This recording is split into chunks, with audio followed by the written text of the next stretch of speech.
Sveiki, su jumis Sumuštinių klubas. Aš esu pusiau suvalkietis, pusiau dzūkas ir man asmeniškai būtent tos teritorijos asocijuojasi su kaimu. Tai yra mano seneliai, taip toliau. Ir šiandien aš jums pagaminsiu savo įprastą kaimišką sumuštinį.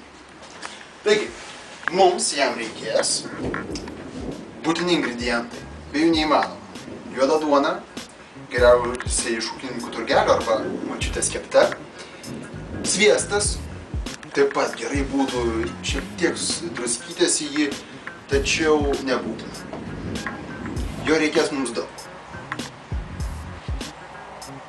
Tikras kaimiškas sumuštinis turi būti riebus, ypatingai grįžus iš kokio šieno artimo arba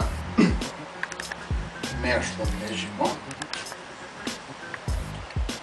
Štai, daug sviesto, storas sluoksnis. Toliau, svarbus dalykas yra kumpis. Gali būti lašinukai, tačiau šiuo metu mes naudosim būtent kaimišką, rūkytą, vytintą kumpį.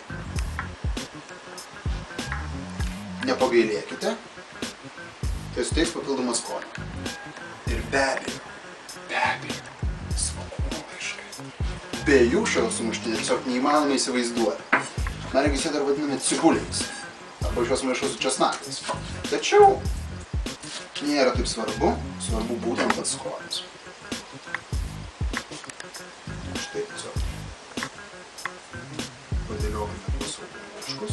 Aišku, galima daryti mažus sumuštinukus ir tiesiai kasti svogūno laišką, tačiau mes naudosime sumuštinio tipą. Tiesiog jį sudėsime taip. Štai. Skanu, ypatingai skanu, su dzūkiška degtine. Tikrai to nereklamuoju. Su jumis buvo Sumuštinių klubas. Skanaus!